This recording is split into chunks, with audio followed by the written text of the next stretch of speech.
Monsieur Marc-Yannick Hubert. Bonjour. Bonjour, bonjour à tous.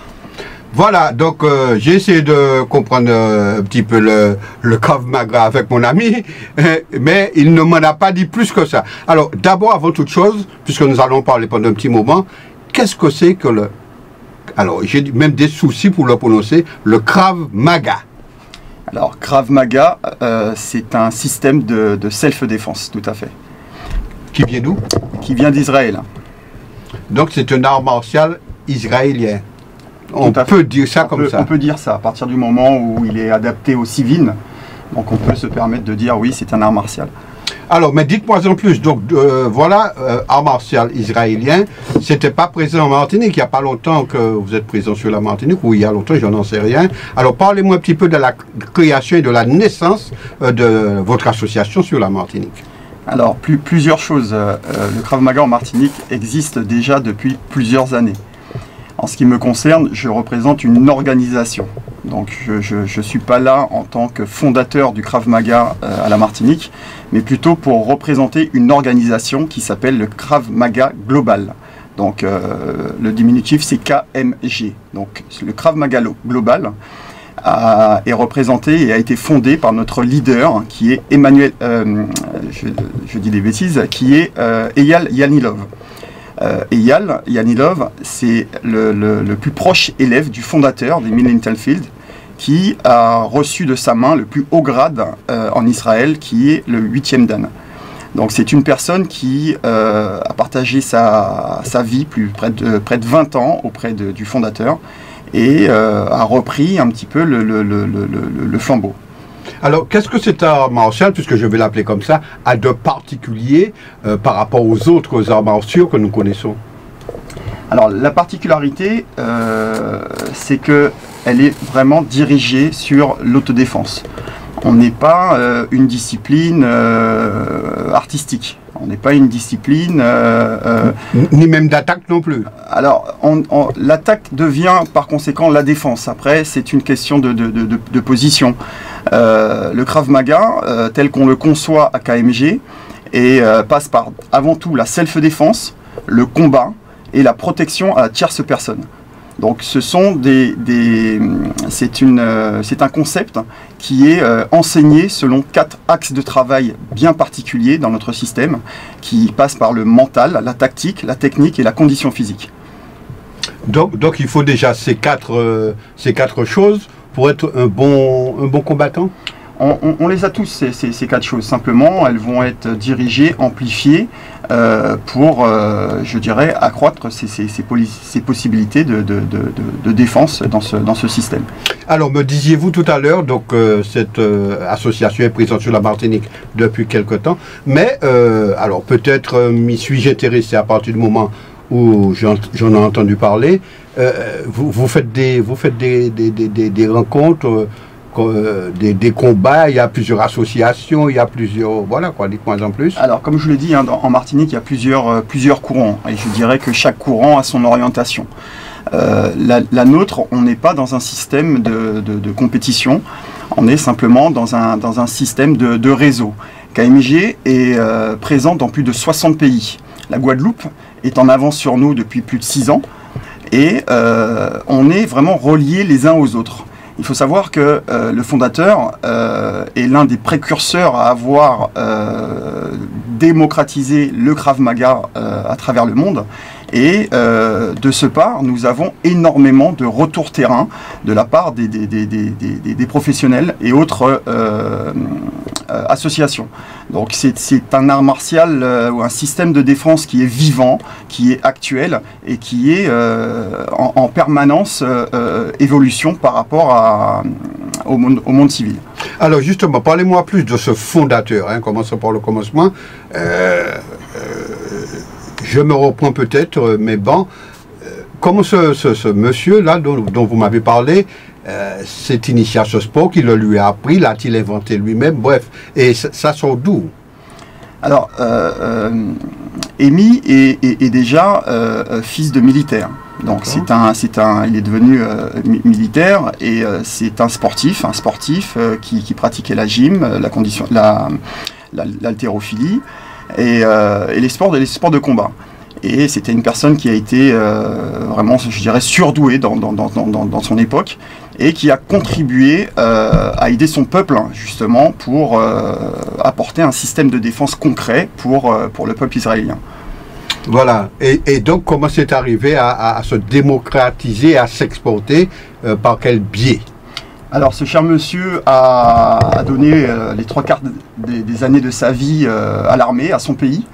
Et à sa retraite, justement, il s'est intéressé pour développer le système dans le monde civil.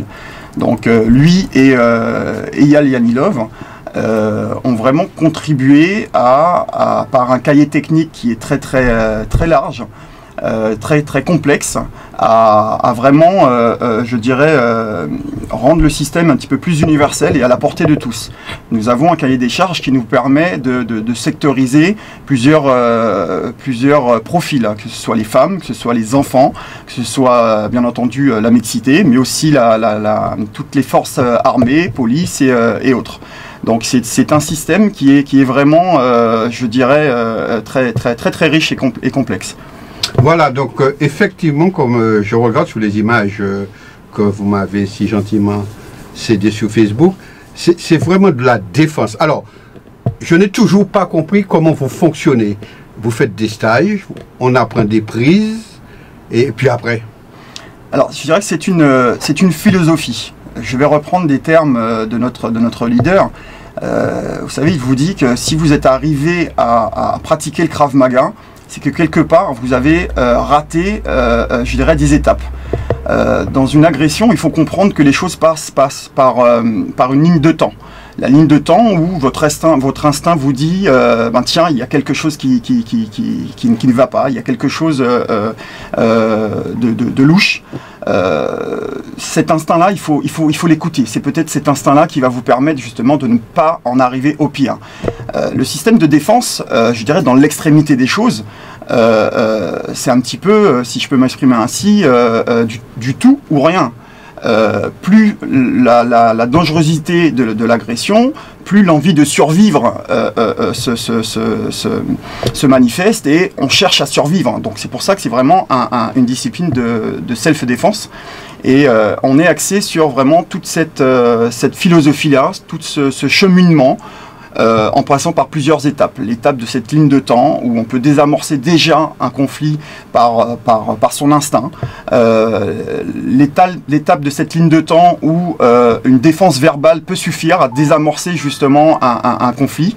Et petit à petit, on en arrive avec, à se défendre avec, je dirais, plusieurs possibilités. Alors, juste une question. Je pense que cette question doit vous arriver souvent. Ça doit arriver à vous souvent. Vous m'avez dit que c'est un sport dont le fondateur est israélien. Alors, est-ce que ça a pris naissance en Israël avec ces fameux problèmes que l'on connaît d'attaques d'autres, bon, on ne va pas entrer dans les détails, mais d'attaques de pays voisins qu'a connu Israël? Est-ce que ça vient de là ou bien il y avait une autre raison? Tout à fait, c'est exactement ça. Comme vous dites, on ne va pas retourner dans l'histoire, mais ce que je peux apporter, c'est que à cette époque-là, il y avait plusieurs milices en Israël, et Emil Inselfeld était vraiment le leader. En fait, la personne à qui on préconisait vraiment, je dirais, à qui on a donné le flambeau pour pouvoir ramifier toutes ces milices et proposer un système je me permets de dire à cette époque-là, de survie pour le peuple israélien. C'est-à-dire si on est attaqué, pouvoir se défendre, en fait, pouvoir se sauver la peau, si on peut s'exprimer avec ce terme. Alors, nous revenons donc à la Martinique. J'ai bien compris maintenant qui, quoi, où.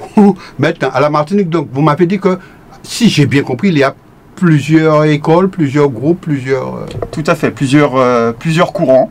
Bon, faut savoir que moi je suis avant tout un passionné des arts martiaux. Je suis maître en Vauvinien de Dao, je suis 5e dan, maître expert dans cette discipline. Aujourd'hui, mes horizons se tournent vers une chose qui me parle beaucoup plus. Depuis plus de 10 ans, je travaille sur vraiment l'aspect de la self-défense. Donc j'ai commencé par créer mon propre système. Ensuite, je suis arrivé au Krav Maga avec une découverte du pays fondateur, qui était un magnifique pays. Mais il y a toujours quelque chose qui me manquait, justement. Et j'ai eu l'occasion récemment d'aller voir la personne qui allait être mon mentor, qui s'appelle Emmanuel Ayash, qui est expert de niveau 5. C'est le plus haut grade que nous avons en Europe, après le fondateur. Et cette personne a été d'une révélation pour moi. Nous avons tout de suite partagé une passion, et il s'est proposé de me recruter pour participer à une formation lourde de plus de 190 heures de formation dans leur système, justement pour pouvoir apprendre toute la philosophie du Krav Maga et avoir la chance de pouvoir rentrer en Martinique et de proposer cette organisation, cette magnifique organisation pour nos Martiniquais. Voilà, justement, j'étais en train juste de regarder quelques extraits de cet art martial. Et oui, c'est vraiment de la défense, quoi. C'est de la défense, tout à fait. Alors, vous faites des compétitions anti-guyanaises, vous vous rencontrez entre pratiquants sur la Guadeloupe, sur la Martinique. Est-ce que vous sur la Martinique notamment, vous faites des démonstrations en tout cas, puisqu'on ne peut pas parler de compétition, si je comprends bien. Alors, effectivement, dans notre système, on ne parle pas de compétition, on parle plutôt d'échange. Effectivement, comme je vous l'ai signalé il y a quelques instants, on s'est déjà lié d'amitié avec la Guadeloupe.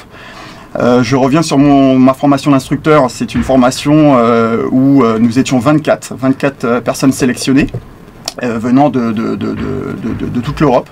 Donc aujourd'hui, non seulement j'appartiens à cette organisation, mais je suis aussi dans un groupement de personnes solidaires où on partage tous la même, on se sent pas seul, on partage tous vraiment la même idée. Et donc vous avez du Krav Maga KMG aussi bien à Hong Kong que dans d'autres pays, et ça nous permet justement d'être connectés. Alors il y a aussi du Krav Maga, je suppose, pas KMG, quoi, autre que KMG. Oui, tout à fait. Voilà. Il y a d'autres mouvements. Oui. D'autres mouvements. Je vois aussi qu'il y a des femmes pratiquantes. Tout à fait, des femmes pratiquantes, des enfants. C'est vraiment un système qui est ouvert à tous. Voilà. Alors si quelqu'un voudrait pratiquer cet art, comment il peut faire? Alors, je dirais se rapprocher d'une personne avec qui elle trouvera des affinités. Une personne passionnée, une personne qui pratique ce système et qui est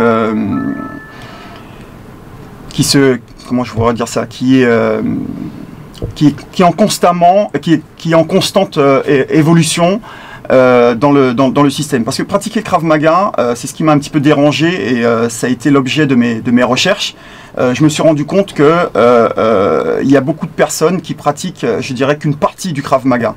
Donc j'ai vraiment voulu, et j'ai eu cette chance de rencontrer un Krav Maga vraiment global, et à la fois, je dirais, sur plusieurs axes.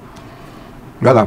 Alors, donc si je comprends bien, il faudrait que si quelqu'un veut pratiquer, il doit en principe se rapprocher de quelqu'un qui est déjà dans le système, donc pratiquant, pour s'inscrire. Tout à fait, c'est le mieux. Vaut mieux, je dirais, donner sa confiance à une personne qui est formée, une personne qui est diplômée, une personne qui est reconnue. Donc ça me paraît quand même essentiel, puisque on parle de quoi? On parle de système d'autodéfense. Certaines personnes néophytes parlent de violence tout de suite parce que justement on a des réponses qui sont très tranchantes. Maintenant, je dirais que qui peut le plus, peut le moins.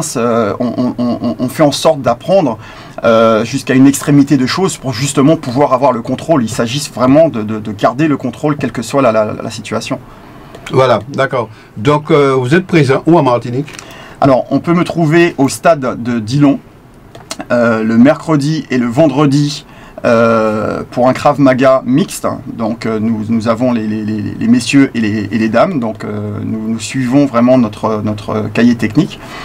Vous pouvez me trouver également au même endroit le samedi avec cette nouveauté qui est dédiée exclusivement aux femmes avec le Krav Woman. Et également le mercredi et le vendredi pour les juniors. Alors nous acceptons les enfants à partir de 8 ans jusqu'à 15 ans. Donc il faut savoir que pour les juniors, c'est un Krav Maga qui est, je dirais, différent de la pratique adulte. On est beaucoup plus dans les principes fondamentaux, on est beaucoup plus dans de la philosophie, dans la prévention, dans un Krav Maga, je dirais, très ludique et accessible. En adulte, on est dans les mêmes principes, mais on a une finalité beaucoup plus dirigée sur la self-défense. Donc la différence entre les deux, c'est qu'on sera quand même beaucoup plus porté sur, je dirais, la condition physique, la pédagogie martiale, tout en sachant que notre objectif, c'est vraiment de former de bons Krav Maga. Voilà. Alors, je n'ai pas parlé, je suis resté sur Dillon, mais je suis aussi sur Trinité. Très bien. Là, uniquement avec un Krav Maga mixte et aussi pour enfants. Voilà. Et est-ce que vous avez l'intention de vous développer sur l'ensemble de la Martinique ou bien sur 2 ou 3 points? Alors mon but est vraiment de développer effectivement, mais de permettre aussi à d'autres futurs adeptes de nous rejoindre et de porter aussi aide, assistance aussi à leur tour en enseignant, en étant dans cette prévention de partage de systèmes qui je pense peut à plusieurs disciplines confondues, arts martiaux, sports de combat et autres, permettre justement d'éradiquer un petit peu cette violence que nous connaissons tous. Voilà, donc un numéro de téléphone où on peut vous joindre si ça intéresse nos auditeurs. Alors on peut me joindre au 06 96 504 704. Vous pouvez me retrouver également sur notre page Facebook. Vous tapez Krav Maga Global Martinique. Voilà, eh bien, je vous remercie. J'espère qu'on a fait le tour du Krav Maga et connaissance avec cette discipline sportive et philosophique, si on peut dire, parce que je me suis rendu compte qu'en fait, c'est un concept global, effectivement, comme vous le dites, et que ça intéressera certainement nos auditeurs. En tout cas, ils rentreront en contact avec vous. Alors, je me permets de terminer par 2 petits points essentiels. Nous avons ce soir, si le temps nous le permet bien sûr, une manifestation au stade de Dillon à 18h30 où nous présentons un stage mixte. Et ce samedi matin à 9h, 9h30 pardon, où nous accueillons les enfants justement pour présenter cette nouvelle discipline dédiée aux enfants. Voilà. Eh ben, en tout cas, merci beaucoup de vous être déplacé jusqu'à nous, Monsieur Hubert. Merci à vous et merci de m'avoir écouté. Merci.